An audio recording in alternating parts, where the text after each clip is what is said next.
Hello and welcome to this edition of Africa Speaks. Today is the 13th of June 2015. My name is Joy Doreen Bira.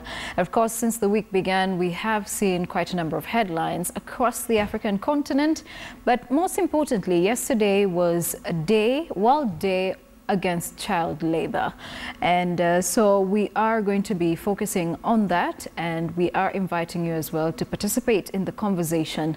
What are the biggest causes of child labor across Africa, and what can be done to deal with this? That's going to be our major focus. But also, South Africa President Jacob Zuma has responded to accusations that he used public money to build his lavish mansion in Nkandla, KwaZulu-Natal. Also, more than 168 million children are trapped in child labor.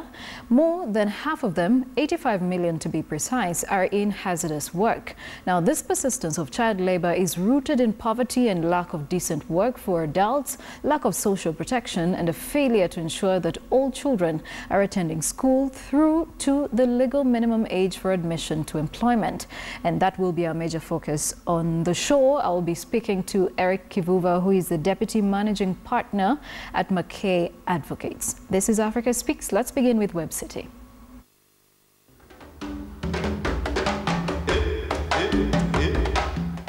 Despite the crisis in Burundi, presidential and parliamentary elections are set to take place. The opposition in the country say they will not participate in the coming elections, adding that they are unlikely to be free, fair and credible. The presidency announced that Burundi's citizens will go ahead with parliamentary elections on June 29th and a presidential poll on July 15th. The elections that were earlier set for June were delayed in line with calls from regional powers to allow for talks between the government and opposition that caused civil unrest in the region's smallest nation. Before, I was going home with more than $3 in my pocket because I'm in charge of loading the rice. But today it's a nightmare. I can't even make 1 cent.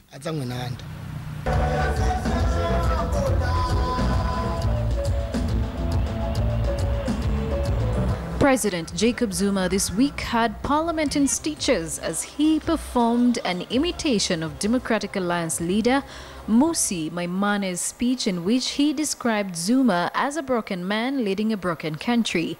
The South African leader also reacted to the perception that he wasted public money on his private home at Nkandla in KwaZulu-Natal, saying it was wrong and the result of unbalanced reporting by the media. If you listen to our good friends, the opposition, I'm telling you, you can think you live in another world. You know, some people who could not pronounce Nkandla, they've now learned Nkandla, Nkandla, Nkandla.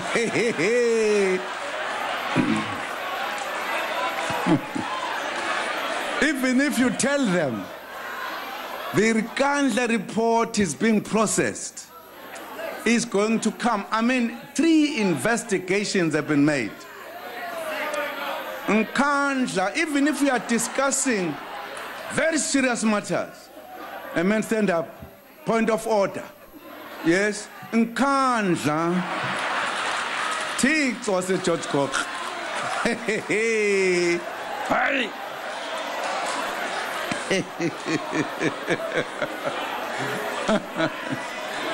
That's part of the problem. Again, it emphasizes the poverty of politics in our opposition parties. I can't remember. You know, part of the reason I can't deal with all the contributions. I'm dealing with contributions that were very meaningful. Because others, there was nothing said. There is a broken president in a broken country, you know. My babu.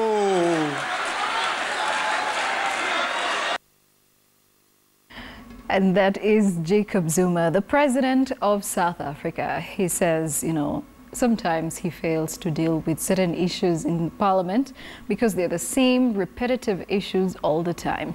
But let's move on now. as Africans, we love to put smiles on people's faces, and today on Click, we feature a clip of one very talented South African guy. He might be on the streets, but he managed to capture the attention of a good number of people. Take a look.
Watch this, yo.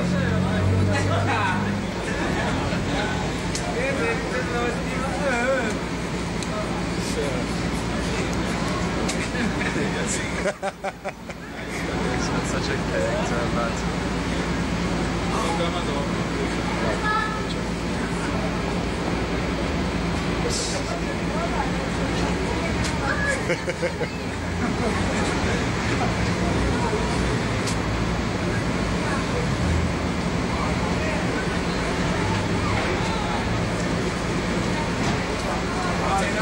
No water, eh?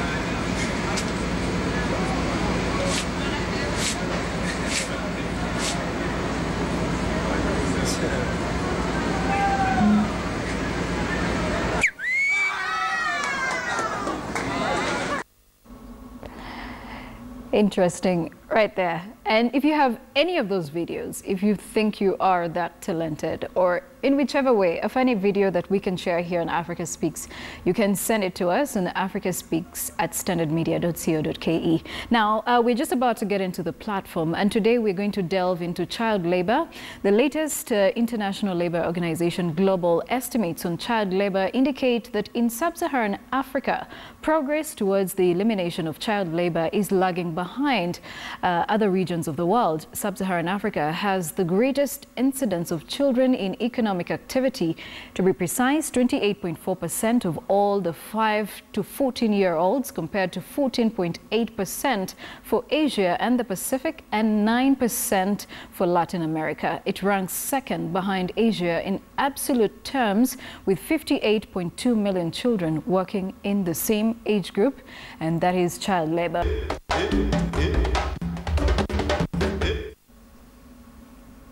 You're watching Africa Speaks, and like I mentioned earlier today on the platform, we are discussing child labor. This is the 14th day against child labor from the time that the UN gazetted that very day as World Day Against Child Labor. And also some of the other issues we need to keep in mind is that we're having about 168 million children across the world who are involved in child labor. 85 million of them are involved in hazardous work and are working in unsafe conditions. And 21% of this 168 million are in Africa. So we're talking about 58.2 million children involved in child labor. Joining me in studio is Eric Kivuva. Eric, thank you so much for joining us. It's such an honor having you. When you look at the areas in which children are involved in economic activity, what comes to your mind, especially in sub-Saharan Africa? It is a sad state of affairs. In fact, the future of sub-Saharan Africa looks very grim if we look at the statistics, because we must appreciate that in as much as the numbers are high within Asia and the Pacific, you find that in Africa, the numbers are higher when it comes to the children working in hazardous places. That is factories, lead manufacturing plants and those kind of places.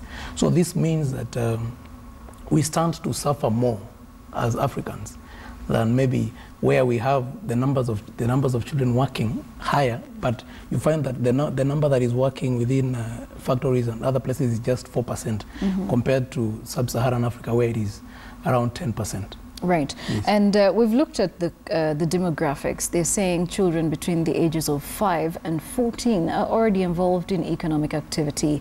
But what exactly does the law say when it comes to being against child labor? Well, we have two legal pillars. We have the International Labour Organization's Convention 182 on the worst form of children employment.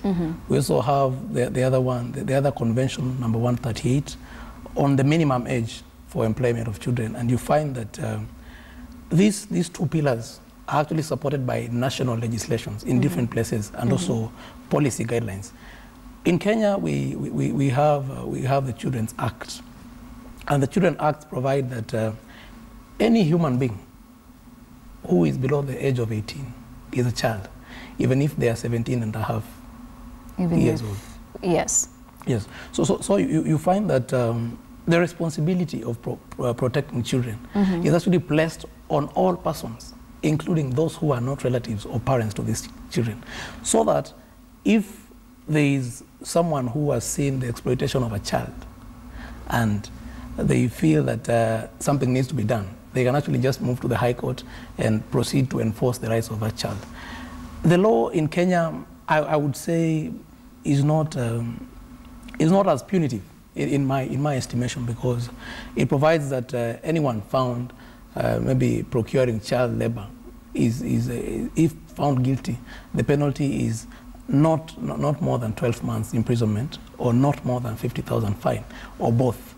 When you look at it, you realize that the companies that are exploiting children for money are making way much more than this kind of fines, and someone will be able to survive for 12 months, you know, as opposed to if we had a punishment that is, let's say, 15, 20 years, then it would be a bar. But we thank God, because the International Labour Organization, the provision under the conventions I've just talked about, provides that institutions that are exploiting child labor can actually be closed down.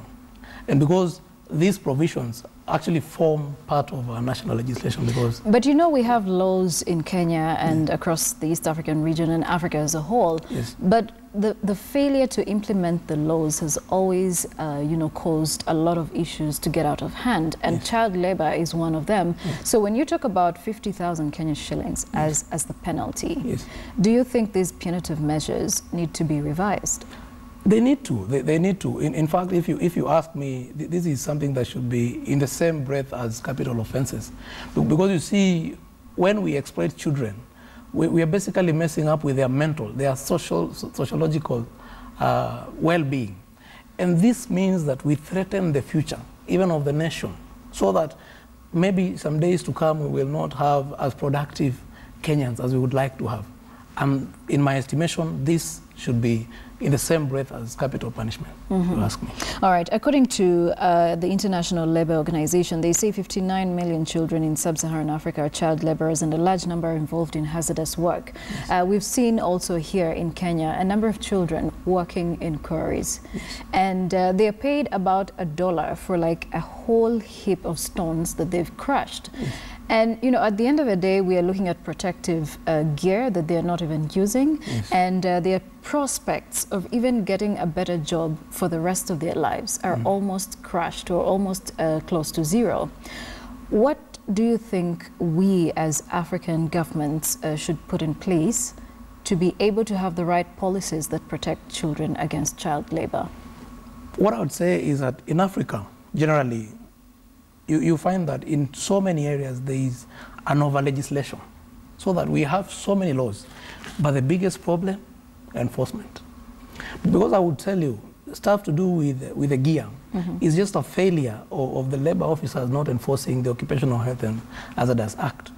The Occupational Health and Safety Act provides for all these things. If at all we had an enforcement of the Occupational Health and Safety Act, then you would find that in as much as we would maybe find cases of children working there, the danger is not as huge because they are not as exposed. But because there is a failure to enforce one legislation, it brings about a failure of so many other things and the abuse of the rights of children. Right. Yes. And, well, as we come close to an end, someone here called Born Versatile is saying poverty, unemployment, and poor law enforcement are causes of child labor. And we also have one coming in from Stephen Svets M1 is saying to child labor or those that join construction sites to help financially after completing standard 8, that's what he says is the cause of child labor. But then, of course, there's so many other reasons that we can put into this. Some of them are involved in child economic activity because they're looking for school fees. Maybe after 4 or 5 years they can get back to school. But then when they start it, it never stops. Even when they enroll in school, you still see that they're making time off to go make money to further their education even further. And some parents have actually sent their children into child labor. Yes. Yes, we have poverty in Africa, but then how can we go past this? If you ask me, it is about change of mindset, because poverty cannot be the only thing we look at when we are considering some of these things. Because right now, for example, in Kenya, primary education is free. The government is working towards making secondary education free. So there will be no justification for any parent to send their children to go and work so as to raise school fees. Over and above that, the Children's Act as is actually provides that the government should take a maximum of its resources to ensure the protection of children. And there's a responsibility of any officer, including a chief, the DC, a normal citizen, to enforce the rights. If they feel that there is the abuse of a children's right, they need to enforce, they need to take measures. The responsibility is placed on all of us. So there is no excuse, and we cannot say poverty is entirely to blame. There is an issue of mindset. There's the issue of mindset, and we need to change our mindset to be able to get past this, or at least bring the numbers down.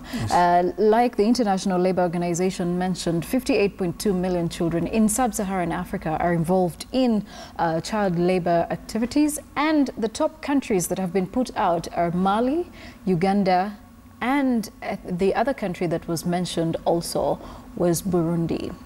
Now, what does that say about us as African countries and as African nations? Our legislatures or the law is not strong enough to actually wipe out these activities. So I would like to hear from you as we close this very interview. I would like to hear from you from the Kenyan perspective, from the African perspective, going forward. And before we even get into next year's World Day Against Child Labor, what do we need to have in mind, and what should we correct that has already been done in terms of damages? We need to know that the responsibility of protecting children is placed on all of us. Not by any other thing, not just by God himself, but also by the law. So as Kenyans, it is important for us to enforce or be part of the law enforcement. Over and above that, we need to have institutions that have a human face in this country. And the officers in charge of looking at the compliance for all these companies need also to consider the future of the nation when enforcing some of these laws. Because a failure in compliance, a failure in the enforcement of so many other laws is what is leading to people breaking laws and causing the abuse of children's rights. Right, so we need to have institutions with a human face. Yes. Well, thank you so much, Eric. We do appreciate the time taken to come and enlighten us on what the law says about child labor, and also the fact that we need to refocus and say, you know, this time round, we need to also play that human initiative, or have the human initiative, as he's just mentioned, in our institutions, also in the informal sector, where the large percentage of children are being employed, and that also needs to be taken in very seriously. So we've come to the end of this edition of Africa Speaks, but as usual, we always leave you with a video of the week, and this one is coming in from Zahara, down from South Africa. The song is called Loliwe. My name is Joy Doreen Bira. Let's keep the conversation going under the hashtag Africa Speaks.